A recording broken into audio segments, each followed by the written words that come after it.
Le mariage humiliant. Le jour de son mariage, Aminata rayonnait sous son voile ivoire. Les femmes du quartier chantaient, les tambours résonnaient, et les bénédictions fusaient de toutes parts.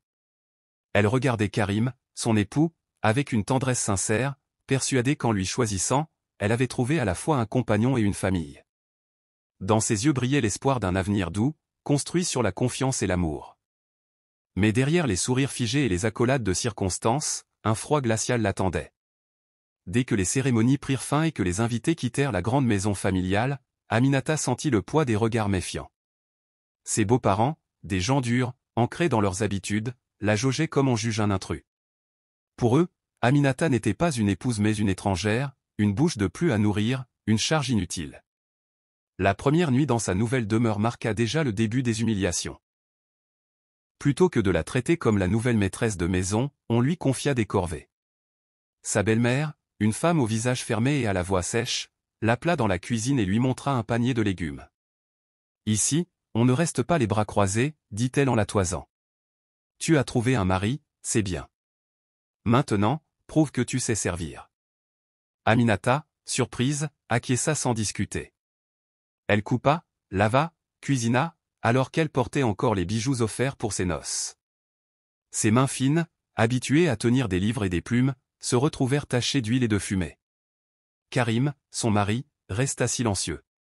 Il semblait pris entre deux mondes, son amour pour elle et la peur de contrarier ses parents. Les jours suivants, la situation s'aggrava. On lui confia la lessive des draps, l'entretien de la cour, le balayage des chambres. Ses belles-sœurs, complices de leur mère, ne lui parlaient qu'avec mépris. Elle lui tendait des ordres comme on les tend à une domestique. « Aminata, lave mes habits. Aminata, va chercher de l'eau. Aminata, tu n'es pas encore partie au marché ?» Jamais un mot de remerciement. Jamais un sourire. Le soir, quand la fatigue pliait son corps, elle s'asseyait dans un coin et observait la maison. C'était un lieu modeste, rempli de bruit, de querelles et d'exigences. Rien à voir avec la demeure où elle avait grandi, vaste et silencieuse, où son père l'avait élevée avec douceur et respect. Car Aminata n'était pas la pauvre fille que ses beaux-parents imaginaient. Son père, commerçant prospère, lui avait légué un héritage immense avant de mourir. Mais elle avait choisi de garder ce secret. Elle voulait être aimée pour ce qu'elle était, et non pour ce qu'elle possédait. Chaque matin, elle se levait avant l'aube, balayait la cour, allumait le feu, préparait le thé. Quand ses beaux-parents s'installaient pour boire, ils l'ignoraient. Elle servait les tasses, puis s'éclipsait comme une ombre. Leur mépris était devenu une habitude, un poison distillé dans chacun de leurs gestes. Un jour, alors qu'elle revenait du marché, les bras chargés de provisions, elle entendit sa belle-mère murmurer à une voisine. « Cette fille n'a rien à offrir. Karim a épousé une bonne à tout faire. » Ces mots lui transpercèrent le cœur. Pourtant, elle garda le silence. Elle savait qu'en une seule phrase, elle pouvait réduire leur arrogance en poussière. Il lui suffirait de révéler son héritage, d'annoncer qu'elle possédait des terres, des immeubles, et une fortune que beaucoup enviaient. Mais Aminata préférait attendre. Le moment viendrait où la vérité éclaterait, et ce jour-là, ceux qui l'avaient rabaissée courberaient l'échine. Pour l'instant, elle se contentait de supporter. Sa dignité lui servait de bouclier, son silence de révolte cachée. Chaque humiliation, chaque tâche imposée, chaque regard méprisant nourrissait en elle une force tranquille. Elle savait que le destin finit toujours par renverser les rôles. Ainsi commença la vie conjugale d'Aminata. Non pas dans la douceur et la joie, mais dans la servitude et l'injustice. Mais derrière son sourire timide et ses gestes obéissants, se cachait une vérité qui allait, tôt ou tard, bouleverser l'équilibre fragile de cette maison. Les premiers jours de son mariage s'étaient déjà transformés en semaines, et Aminata voyait peu à peu ses rêves d'épouse heureuse s'effriter sous le poids des humiliations. Chaque matin, elle se réveillait avant le chant du coq, dans une chambre étroite que ses belles-sœurs lui avaient assignée, loin de celle de Karim. Ce détail, plus qu'un hasard, était une décision calculée. Pour elle, Aminata n'avait pas sa place auprès de leur frère. Sa journée commençait toujours dans la cour, où elle allumait le feu pour le thé du matin. La fumée irritait ses yeux, mais elle restait silencieuse, les larmes cachées sous l'effet du charbon. Une fois le thé prêt, elle servait ses beaux-parents, qui sirotaient sans même lui adresser un regard. Ils parlaient entre eux, riaient parfois, se plaignaient souvent, comme si elle n'existait pas. Après le thé, les ordres pleuvaient. Aminata, lave les draps. Aminata, les marmites sont sales, nettoie-les. Aminata, tu n'as pas encore balayé la cour? Les tâches se succédaient sans fin. Balayer, laver, cuisiner, courir au marché, porter de lourds seaux d'eau. Et quand elle croyait enfin trouver un moment pour souffler, une belle-sœur venait lui tendre une pile de vêtements. Un après-midi, alors qu'elle s'agenouillait au bord du puits pour tirer de l'eau, Fatou, la cadette de la famille, passa derrière elle avec un sourire narquois. « Regarde là, dit-elle assez fort pour que tout le monde entende, Karim nous a ramené une bonne gratuite. » Les éclats de rire qui suivirent la blessèrent plus qu'une gifle. Aminata serra les dents, tira l'eau du puits, et rentra en silence. Sa dignité l'empêchait de répondre. Mais au fond, son cœur se fissurait chaque jour un peu plus. Le soir, quand elle s'asseyait enfin dans un coin sombre, elle sentait son corps brisé par la fatigue. Ses mains, jadis fines et soignées, portaient déjà les marques de la corvée. Ses ongles s'étaient ébréchés, sa peau se fendillait. Pourtant, personne ne semblait s'en soucier. Karim, souvent absent ou trop faible face à l'autorité de ses parents, se contentait de lui lancer des regards d'excuses qu'il n'osait pas transformer en gestes de soutien. Un soir, alors qu'elle servait le dîner, sa belle-mère s'emporta. « La sauce est trop salée !» cria-t-elle en jetant la cuillère sur la table. « Est-ce ainsi que tu veux nourrir mon fils? Tu ne sais rien faire. » Aminata, tremblante, baissa les yeux et reprit la marmite sans protester. Elle aurait pu se défendre, rappeler que chaque jour, elle cuisinait pour 10 bouches sans jamais se plaindre. Mais à quoi bon? Ces mots seraient rejetés comme de simples excuses. Peu à peu, son nom disparut de la maison. On ne disait plus « Aminata », mais seulement « et toi ». Une façon subtile de l'effacer, de lui nier son identité. Les voisins commençaient à remarquer son rôle. Certains la plaignaient en silence, d'autres se moquaient de sa docilité. On murmurait. Quelle épouse soumise! On dirait une servante chez ses beaux-parents. Aminata gardait le silence, mais son âme bouillonnait. Chaque mot dur, chaque regard méprisant, chaque tâche imposée nourrissait en elle une patience calculée. Car elle savait qu'un jour, la roue tournerait. Le soir, seule dans sa chambre, elle repensait à son père. Elle se souvenait de ses paroles, « Ma fille, la richesse n'a de valeur que lorsqu'on l'utilise au bon moment. » Elle comprenait à présent ce qu'il voulait dire. Son héritage, immense et intact, dormait encore, caché à tous. Elle avait choisi de le taire, car elle voulait tester la sincérité de cette nouvelle famille. Mais ce test devenait une torture. Pourtant, Aminata refusa de céder. Elle choisit de rester digne. Elle lavait, elle cuisinait, elle supportait, mais jamais elle ne pliait l'échine intérieurement. À chaque humiliation, elle se promettait en silence, le jour viendra. Oui, le jour viendra où ils comprendront qui je suis vraiment. Et ainsi, la vie s'écoulait dans cette maison où le mépris était quotidien, où l'amour semblait absent, et où Aminata, réduite au rang de servante, cachait en réalité la clé de leur avenir. Les jours devinrent des semaines, puis des mois. Dans la maison de ses beaux-parents, Aminata ne portait plus que des habits simples et usés, tachés par l'eau de vaisselle et la cendre des marmites. Elle n'était plus l'épouse nouvellement mariée que l'on célébrait autrefois, mais une ombre silencieuse qui glissait dans les couloirs, balayant, lavant, cuisinant, sans jamais se plaindre. Pourtant, derrière son silence se cachait un monde d'émotions. Chaque humiliation lui pesait comme une pierre supplémentaire sur le dos. Chaque ordre jeté comme une gifle, chaque rire moqueur comme une brûlure. Mais Aminata s'imposait une discipline, ne jamais répondre. Car elle savait qu'un mot de trop pouvait alimenter le feu de leurs accusations. Ses beaux-parents confondaient son silence avec de la faiblesse. Cette fille est molle, disait souvent sa belle-mère. Elle n'a ni caractère ni dignité. Une femme sans voix n'est rien, ajoutait une belle-sœur en ricanant. Mais Aminata, au fond d'elle, savait que son mutisme était une arme. Le silence, elle l'avait choisi. Non pas par lâcheté, mais par stratégie. Elle voulait observer, comprendre, laisser chacun se dévoiler dans sa cruauté. Car elle savait qu'un jour viendrait où la vérité éclaterait, et alors, son silence d'aujourd'hui deviendrait la plus puissante des réponses. Les humiliations s'intensifiaient. On lui donnait toujours la dernière part de nourriture, parfois froide, parfois insuffisante. Si des invités venaient, on lui interdisait de s'asseoir à table. Elle devait servir, puis se retirer discrètement. Une fois, lors d'une fête de famille, un oncle demanda. « Mais où est la nouvelle épouse de Karim ? Je ne la vois pas. » Sa belle-mère répondit sans hésiter. « Elle ? Oh, elle est là, dans la cuisine. C'est sa vraie place. » Ces mots, répétés devant les convives, furent pour Aminata un poignard dans le cœur. Pourtant, elle resta droite, le visage impassible, et continua de remplir les assiettes comme si de rien n'était. La nuit, seule dans sa chambre, elle pleurait en silence. Les larmes coulaient sur son oreiller, mais dès le matin, elle séchait ses yeux et reprenait son rôle de servante.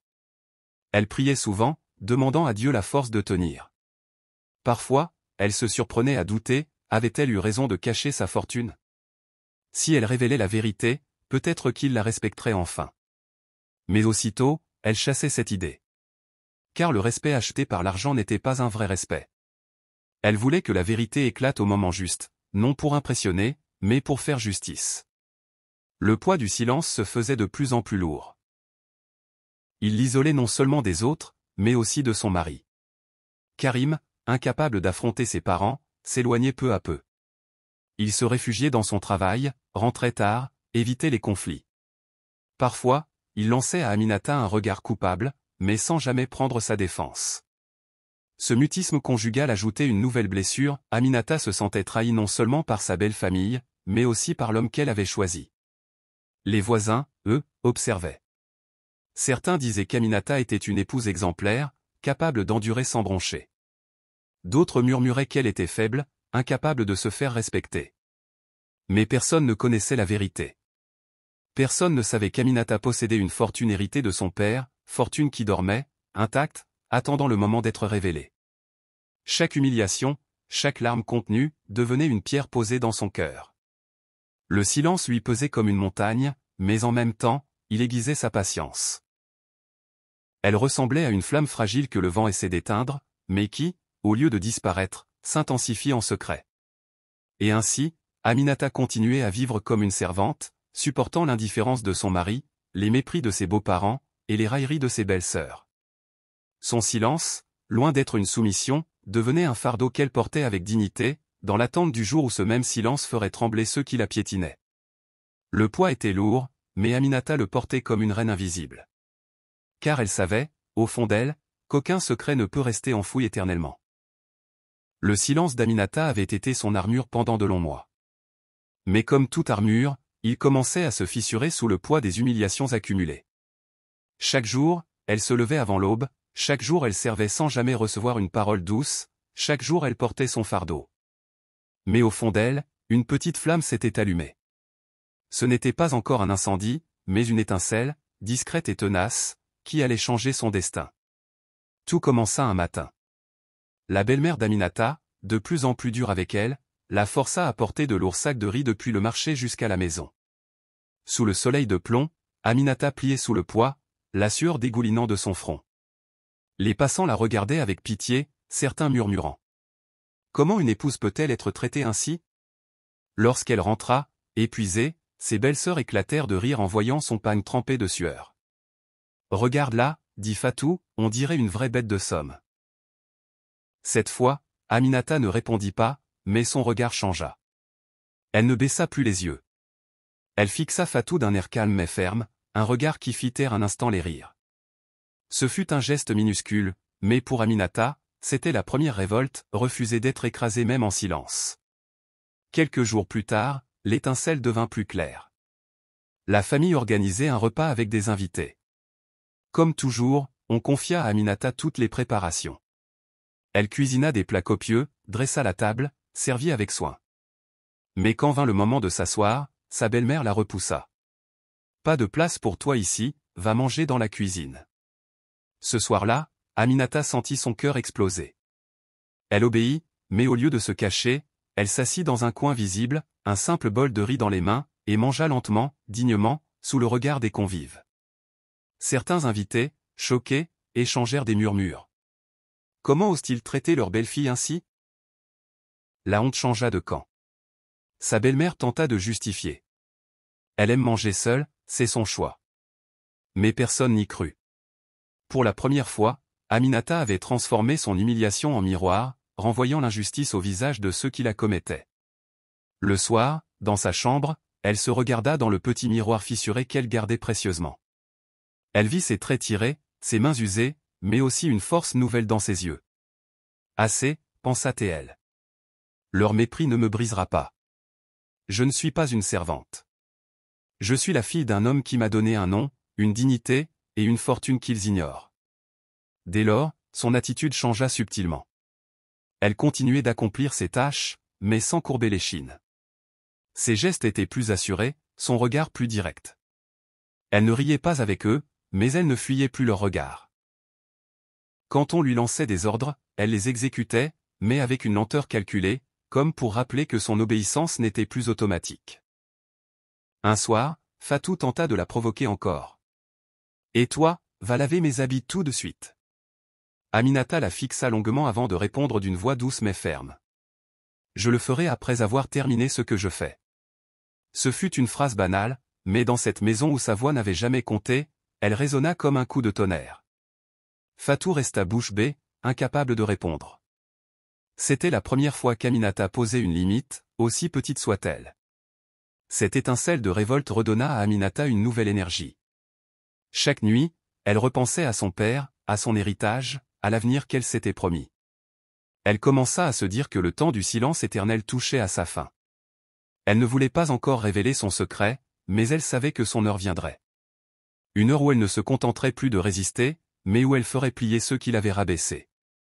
Pour la première fois depuis longtemps, Aminata s'endormit avec un sourire discret. Car elle avait compris une vérité essentielle, même dans la nuit la plus noire, il suffit d'une seule étincelle pour annoncer l'arrivée du feu. Depuis quelque temps, Aminata n'était plus tout à fait la même. Elle accomplissait encore les corvées qu'on lui imposait, mais elle ne le faisait plus avec la soumission silencieuse d'avant. Ses gestes étaient devenus plus lents, plus mesurés, et surtout, ses yeux ne fuyaient plus ceux de ses oppresseurs. Son regard, désormais ferme et calme, troublait ses belles sœurs. Un soir, alors qu'elle rangeait les ustensiles après le dîner, Fatou chuchota à sa sœur aînée. « Tu as vu comme elle nous regarde ? On dirait qu'elle cache quelque chose. » La rumeur naquit ainsi, dans un coin de la cuisine, et grandit rapidement. Les beaux-parents d'Aminata commencèrent à se poser des questions. Comment une femme qui supportait autant d'humiliation pouvait-elle garder une telle dignité ? Pourquoi ne fuyait-elle pas chez sa propre famille, comme l'auraient fait beaucoup d'autres ? Pourquoi son silence ressemblait-il davantage à une force contenue qu'à une faiblesse ? Un événement alimenta encore plus leurs soupçons. Un matin, Aminata devait aller au marché acheter du poisson. Sur le chemin, elle croisa un vieil homme qui la reconnut immédiatement. Il s'approcha, les yeux brillants de respect. « N'es-tu pas la fille d'El Hadj Moussa, le grand commerçant ?» demanda-t-il. Aminata eut un léger sourire, mais elle posa un doigt sur ses lèvres pour l'inviter au silence. L'homme s'inclina avec déférence, mais ce bref échange fut observé de loin par une voisine.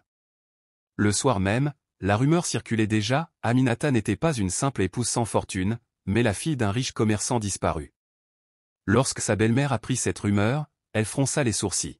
« Impossible, dit-elle à son mari. Si elle avait de l'argent, pourquoi se laisserait-elle traiter comme une servante ? » Son mari haussa les épaules, mais le doute s'était déjà installé. Le couple commença à l'épier plus attentivement, cherchant le moindre indice. Ils remarquèrent que malgré les corvées incessantes, Aminata gardait toujours une posture droite, presque noble. Ses habits étaient modestes, mais toujours propres. Et parfois, lorsqu'elle croyait être seule, son regard se perdait au loin, comme si elle pensait à un monde bien plus vaste que la cour poussiéreuse où on la confinait. Les belles sœurs, jalouses, décidèrent de la tester. Elles lui demandèrent de l'argent pour acheter des condiments, pensant qu'elle n'aurait que quelques pièces. Aminata, sans hésiter, sortit une petite bourse soigneusement gardée dans son pagne. Les pièces brillaient, propres et neuves, bien différentes des vieilles monnaies usées que l'on manipulait d'habitude. « Où a-t-elle trouvé ça ?» murmura Fatou, intriguée. Ce détail, insignifiant en apparence, renforça leurs soupçons. Elles commencèrent à fouiller ses affaires en cachette. Mais elles ne trouvèrent rien, car Aminata avait appris à cacher ses traces. Depuis son arrivée, elle gardait précieusement ses papiers et les clés de ses biens dans une petite boîte confiée à une vieille amie de son père, loin de cette maison hostile. Pourtant, Aminata sentait le danger approcher. Elle voyait bien les regards insistants, les chuchotements interrompus desquels entraient dans une pièce. Elle comprit que son silence et sa patience ne passaient plus pour de la docilité, mais pour un mystère dérangeant. Une nuit, elle surprit une conversation entre ses beaux-parents. « Et si cette fille avait vraiment une fortune ?» disait sa belle-mère. « Tu crois qu'elle nous cache cela ?» répondit son mari. « Si c'est le cas, alors elle se moque de nous. Il faut découvrir la vérité. » Ces mots glacèrent Aminata, mais aussi, paradoxalement, lui donnèrent une force nouvelle. Car si jusque-là son secret avait été invisible, désormais il commençait à les troubler, à les rendre nerveux. Elle comprit que la patience n'était plus seulement une épreuve, elle était devenue une arme. Aminata décida alors d'entretenir ce mystère. Elle ne confirma rien, mais elle ne nia pas non plus. Quand on lui posait des questions, elle se contentait de sourire légèrement. Ce sourire, discret mais plein d'assurance, semait davantage de doute dans l'esprit de ses beaux-parents. C'était le début d'un nouveau chapitre, Aminata n'était plus seulement la victime silencieuse, elle devenait une énigme, une présence qui échappait à leur contrôle. Et dans cette maison où l'on croyait la dominer totalement, ses oppresseurs commençaient à craindre qu'elle soit, en réalité, bien plus puissante qu'eux. Le climat dans la maison devenait de plus en plus lourd. Les soupçons flottaient comme une brume épaisse, invisible mais étouffant. Aminata sentait à chaque instant que ses beaux-parents l'observaient, cherchant à percer le voile de son silence. Ses belles-sœurs, elles, étaient devenues encore plus curieuses, presque malveillantes. Elles surveillaient ses gestes, guettaient ses sorties, questionnaient même les voisins. Un après-midi, la tension éclata. Aminata revenait du marché avec un panier chargé de provisions lorsqu'elle trouva la cour de la maison inhabituellement silencieuse. Ses belles-sœurs l'attendaient, les bras croisés, tandis que sa belle-mère, assise sur une chaise basse, l'observait avec un regard qui brûlait de suspicion. « Assieds-toi » ordonna cette dernière. Aminata posa calmement son panier et obéit. Elle savait que quelque chose se tramait. La voix de sa belle-mère fendit l'air comme une lame. « Dis-nous la vérité. Qui es-tu vraiment ?» Aminata resta muette, son regard fixé sur ses mains. La belle-mère insista, plus dur. « On raconte dans le quartier que tu es la fille d'un riche commerçant. On dit que tu caches une fortune. Est-ce vrai ?» Un silence lourd s'installa. Les belles-sœurs, avides, se penchaient en avant, guettant chaque réaction. Aminata inspira profondément, mais ne dit rien. Son silence agaça encore plus la vieille femme. « Tu crois pouvoir nous tromper ?» lança-t-elle d'une voix tremblante de colère. « Tu manges sous notre toit, tu dors dans cette maison, et tu cacherais tes richesses ?» Aminata releva enfin les yeux. Son regard, calme mais intense, traversa sa belle-mère comme une flèche. Elle parla d'une voix basse mais ferme. « Si j'avais des richesses, croyez-vous que je serais assise ici à supporter tout ce que vous me faites subir ?» Ces paroles frappèrent comme un coup de tonnerre. Elle ne confirmait rien, mais elle ne niait pas non plus. C'était une réponse habile, qui ajoutait encore plus de mystère. Les belles-sœurs échangèrent des regards inquiets. La belle-mère, furieuse, se leva brusquement. « Tu joues avec nous, Aminata. Mais sache que tôt ou tard, la vérité sortira. » Le soir, la confrontation reprit, cette fois avec Karim présent. Ses parents l'avaient convoqué, bien décidés à obtenir des réponses. « Ton épouse nous cache quelque chose, » dit sèchement son père. « Tu dois la faire parler. » Karim, mal à l'aise, regarda Aminata. Depuis des mois, il avait fermé les yeux sur ses souffrances, mais cette fois, il se retrouvait pris entre deux feux. « Aminata, » murmura-t-il, « est-ce vrai? Est-ce que tu nous caches ton passé ?» Elle le fixa longuement, et pour la première fois, un voile de douleur passa dans ses yeux. Elle aurait pu tout lui dire à cet instant. Elle aurait pu lui révéler qu'elle était l'héritière d'El Hadj Moussa, que des immeubles, des terres et des comptes dormaient à son nom.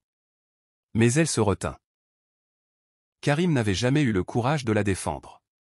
Pourquoi lui offrirait-elle la clé de son secret? Alors, elle répondit simplement. « Mon passé m'appartient. Quand le moment sera venu, vous saurez tout. » Cette phrase, lourde de mystère, mit le feu aux poudres. La belle-mère explosa. « Tu oses nous défier dans notre propre maison. Tu crois que ton silence est une arme, mais il ne te sauvera pas longtemps. » Karim tenta d'apaiser la situation, mais Aminata se leva calmement et sortit de la pièce, laissant derrière elle une atmosphère électrique. Sa démarche était lente mais assurée, et ce simple geste en disait long, elle n'était plus la jeune épouse docile d'autrefois. Elle devenait une femme qui choisissait ses batailles. Cette confrontation imprévue marqua un tournant. Les beaux-parents comprirent que leur emprise sur Aminata faiblissait. Leur peur grandissait, nourrie par l'idée qu'elle détenait un pouvoir caché. Quant à Aminata, elle se découvrit une nouvelle force. Celle de tenir tête, non pas par les cris ni par la colère, mais par un silence calculé et des mots choisis. Ce soir-là, en s'asseyant seule dans sa chambre, elle pensa à son père. Elle se souvenait encore de ses paroles, la dignité, ma fille, c'est de savoir quand parler et quand se taire. Elle comprit qu'elle avait fait le bon choix. Le moment de la vérité n'était pas encore venu. Mais cette confrontation avait prouvé une chose, le masque de servante qu'on lui avait imposé commençait à se fissurer. Et dans cette fissure, brillait déjà la lumière d'une revanche silencieuse. Depuis la confrontation, l'atmosphère de la maison avait changé. La belle-mère, blessée dans son orgueil, gardait désormais une froideur encore plus glaciale envers Aminata. Mais ce furent surtout les belles-sœurs qui prirent les devants. Leur jalousie, déjà forte, se transforma en une véritable obsession. Elles voulaient découvrir le secret d'Aminata, et si possible, la faire tomber. Fatou, la plus rusée, lança l'idée. Elle cache quelque chose, j'en suis sûr. Nous devons fouiller, l'espionner, trouver la vérité. Sa sœur aînée acquiesça, les yeux brillants de malveillance. Si elle possède de l'argent, elle le garde pour elle. Et si nous mettons la main dessus, nous pourrons la réduire au silence. Dès lors, elles se mirent à suivre Aminata dans ses moindres gestes. Quand elle sortait pour aller au marché, elles envoyaient des enfants du quartier l'espionner. Quand elle s'enfermait dans sa chambre, elles collaient leurs oreilles contre la porte, espérant entendre des murmures révélateurs. Elles allèrent même jusqu'à fouiller ses affaires personnelles, ses pagnes, son petit sac, ses rares bijoux. Mais elles ne trouvèrent rien, car Aminata, prudente, n'avait jamais laissé de traces dans cette maison hostile. Une nuit, pensant qu'elle dormait, Fatou entra discrètement dans sa chambre. Elle fouilla sous le matelas, ouvrit ses calebasses, examina son linge plié. Aminata, éveillée, observait dans l'ombre. Elle ne dit rien, mais son cœur se serra. Elle comprit qu'elle ne devait plus seulement supporter des humiliations, elle devait désormais se protéger de véritables manigances. Le lendemain, Fatou osa l'affronter directement. « Aminata, d'où vient l'argent que tu utilises au marché ? Tu n'as jamais rien demandé à Karim, et pourtant tu paies toujours sans difficulté. » Aminata la regarda calmement et répondit d'une voix posée. « Chacun a ses moyens. Le tien, c'est la médisance. Le mien, tu ne le connaîtras pas. » Ces mots, simples mais acérés, firent rougir Fatou de colère. Elle se jura alors de démasquer Aminata coûte que coûte. Les belles-sœurs mirent en place une stratégie. Elles commencèrent à propager des rumeurs dans le voisinage. Cette fille n'est pas honnête. Elle fait semblant d'être pauvre, mais elle reçoit de l'argent en cachette. Peut-être même d'un autre homme. Les commérages se répandirent rapidement. Certains voisins, naïfs, commencèrent à douter d'Aminata. D'autres, plus attentifs, la défendirent en silence, se souvenant de sa dignité et de sa patience. Mais les rumeurs atteignirent bientôt les oreilles de Karim. Un soir, il confronta sa femme. « Aminata, les gens parlent. Ils disent que tu caches des choses. Dis-moi la vérité, je suis ton mari. » Elle le regarda longuement, son cœur partagé entre l'envie de se confier et le souvenir amer de son silence face à ses humiliations. Elle répondit doucement. « Karim, tu n'as jamais pris ma défense quand on m'humiliait. Pourquoi voudrais-tu que je t'offre la vérité aujourd'hui ?» Ces mots furent pour lui comme une gifle. Il resta muet, incapable de répondre. Pendant ce temps, les belles-sœurs continuaient leurs intrigues. Elles allaient même jusqu'à provoquer de petites disputes pour l'accuser ensuite devant leurs parents. « Elle m'a manqué de respect, » disait l'une. « Elle a refusé de faire ce que je lui ai demandé, » ajoutait l'autre. La belle-mère, aveuglée par sa haine, croyait tout ce que ses filles racontaient. Ainsi, Aminata fut encore plus isolée, prise au piège dans une toile de mensonges tissée avec patience et cruauté. Mais ce que ses belles-sœurs ignoraient, c'est qu'en multipliant ses manigances, elles accéléraient le destin. Car plus elles s'acharnaient, plus Aminata comprenait que l'heure de la révélation approchait. Elle n'avait plus seulement un secret, elle avait désormais une revanche à préparer. Et dans son silence, elle se promit que lorsque la vérité éclaterait, ce ne serait pas seulement leur humeur qui s'effondrerait, mais toute leur arrogance. La tension dans la maison atteignait un sommet. Les rumeurs lancées par les belles-sœurs s'étaient répandues comme une traînée de poudre, et bientôt, tout le quartier parlait d'Aminata. Certains l'accusaient de duplicité, d'autres prétendaient qu'elle menait une double vie. Les regards qui autrefois exprimaient la pitié devinrent soupçonneux, parfois même méprisants. La belle-mère, galvanisée par ces murmures, décida de porter l'humiliation à son comble. Une cérémonie familiale se préparait, un baptême auquel toute la communauté serait conviée. Ce fut l'occasion rêvée pour montrer au grand jour la vraie place d'Aminata. Dès l'aube, on la força à s'occuper seule de toutes les préparations, cuisiner pour des dizaines de convives, installer les nattes, balayer la cour, laver les plats.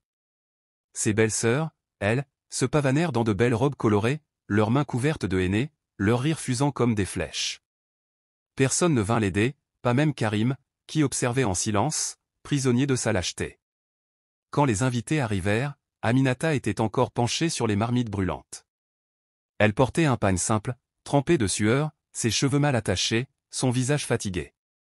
La belle-mère, satisfaite, la présenta devant tout le monde, non comme l'épouse de son fils, mais comme une domestique. « Voici Aminata, dit-elle d'un ton sec. C'est elle qui s'occupe de tout ici. Grâce à elle, vous êtes bien servis. » Un murmure parcourut l'assemblée. Certains sourirent avec gêne, d'autres détournèrent le regard. Aminata sentit son cœur se serrer, mais elle ne répondit rien. Elle servit les plats à un, déposant les assiettes devant les convives, tandis que ses belles-sœurs trônaient fièrement à la table d'honneur. Mais l'humiliation ne s'arrêta pas là. Au milieu du repas, Fatou, enhardi par l'attention des invités, lança d'une voix forte. « Vous savez, Aminata fait semblant d'être digne, mais elle n'est rien. Sans nous, elle ne serait qu'une bouche inutile. » Les convives éclatèrent de rire. La belle-mère ajouta, en hochant la tête. Si seulement Karim avait choisi une femme digne de lui. Ces paroles résonnèrent dans l'air comme un coup de fouet. Aminata sentit ses jambes fléchir, mais elle resta debout, le visage impassible. Elle savait qu'un seul mot de sa part suffirait à faire taire tout le monde. Elle aurait pu annoncer sa véritable identité, exposer sa fortune, rappeler son héritage. Mais elle choisit encore une fois le silence. Pourtant, ce silence, loin de l'éteindre, commençait à troubler certains invités. Une vieille tante murmura à l'oreille de sa voisine. « Ce n'est pas une simple fille. Regarde comme elle garde la tête haute malgré tout. Ce genre de force ne vient pas de la pauvreté. » Un vieil ami de son père, présent par hasard, l'observait lui aussi. Ses yeux reconnurent la noblesse qu'il avait jadis vue chez El Hadj Moussa. Il serra les lèvres, indigné, mais se tut, sachant que le moment de vérité viendrait de la bouche d'Aminata elle-même. La fête continua, et Aminata, toujours debout, continuait de servir, son bol vide à la main, sans qu'on lui offre une seule assiette. Ses bras tremblaient, mais son regard restait droit. C'était sa manière de résister. Ne jamais plier devant la foule, même quand la honte était publique. Le soir, une fois les invités partis, elle s'assit seule dans la cour déserte. Le silence de la nuit tombante enveloppait ses épaules fatiguées. Les larmes coulèrent enfin, non de faiblesse, mais de douleur contenue. Elle se rappela les paroles de son père, « Ma fille, la dignité est une couronne invisible. Si on essaie de te la retirer, porte-la encore plus haut. » Ce soir-là, Aminata comprit que son humiliation publique n'était pas une défaite, mais une préparation. Devant tous, on l'avait traitée comme une servante, mais son silence avait semé un doute, une graine qui, tôt ou tard, germerait en vérité éclatante. Cette vérité, elle le savait, ferait s'écrouler tout l'édifice d'arrogance que ses beaux-parents et ses belles-sœurs avaient construit contre elle. Après l'humiliation publique du baptême, la maison ne fut plus jamais la même. Le silence d'Aminata, que l'on croyait signe de soumission, commençait à devenir insupportable pour ses beaux-parents. Ils sentaient qu'ils cachaient quelque chose, et ce quelque chose leur échappait. C'était comme une ombre silencieuse qui planait sur eux, une énigme qu'ils ne parvenaient pas à résoudre. La belle-mère, plus que jamais obsédée, ne cessait de ruminer. Ses filles avaient beau l'assurer qu'Aminata n'était rien d'autre qu'une pauvre idiote, elle ne pouvait s'empêcher de repenser à son attitude lors de la fête. Même humiliée devant tous, Aminata n'avait pas flanché. Elle n'avait pas crié, ni supplié, ni même protesté. Elle avait porté l'affront comme une reine invisible. Ce détail, imperceptible pour d'autres, brûlait l'esprit de la vieille femme. Personne ne peut supporter autant sans rien dire, marmonnait-elle à son mari. Elle n'est pas normale, cette fille. Elle nous cache quelque chose. Ses soupçons devinrent obsessionnels. Elle commença à interroger les voisins, à scruter les moindres faits et gestes d'Aminata. Elle alla même jusqu'à suivre discrètement ses pas au marché. Et ce qu'elle vit renforça ses doutes, Aminata, malgré ses vêtements simples, était toujours saluée avec respect par certains anciens du quartier. Des commerçants baissaient la tête devant elle, certains lui parlaient avec une déférence étrange. Un jour, la belle-mère osa demander directement à l'un d'eux. « Pourquoi traitez-vous ma belle-fille avec autant d'égard ? Elle n'est qu'une simple épouse, et pauvre de surcroît. » Le vieil homme la fixa un instant, puis esquissa un sourire ironique. « Pauvre ? Vous ne savez donc pas qui elle est ?» Il n'en dit pas plus, mais cette phrase suffisait. La belle-mère rentra chez elle tremblante, convaincue qu'elle était assise sur un secret qu'elle n'avait pas encore percé. Pendant ce temps, les belles-sœurs continuaient leur manigance. Mais plus elles complotaient, plus elles s'agaçaient de ne pas trouver de preuves. Aminata, de son côté, restait toujours silencieuse, mais ses silences commençaient à peser comme des coups. Elle ne baissait plus les yeux. Elle ne s'excusait. Lorsqu'on l'accusait injustement, elle se contentait d'un sourire discret. Ce sourire, plus que n'importe quelle parole, devenait une provocation silencieuse. Karim, lui, était de plus en plus troublé. Sa femme, qu'il croyait fragile, lui apparaissait désormais sous un jour nouveau. Il voyait dans ses yeux une profondeur qu'il n'avait jamais comprise. Une nuit, il osa lui demander. « Aminata, qui es-tu vraiment ?» Elle le regarda longuement, puis répondit calmement. « Tu le sauras le jour où ton silence ne sera plus complice de leurs humiliations. » Ces mots le bouleversèrent. Pour la première fois, il comprit que son absence de courage avait creusé un fossé entre eux. Il ne dit rien, mais son cœur se serra de honte. La fissure dans le masque familial devint visible quelques jours plus tard. Un voisin, excédé par l'attitude des belles-sœurs, leur lança publiquement. « Comment osez-vous traiter ainsi Aminata ?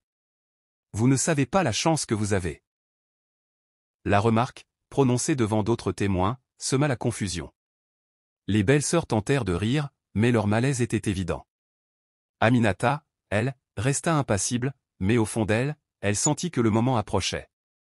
La maison, jadis bruyante de moqueries, commençait à se fissurer sous le poids des doutes et des non-dits.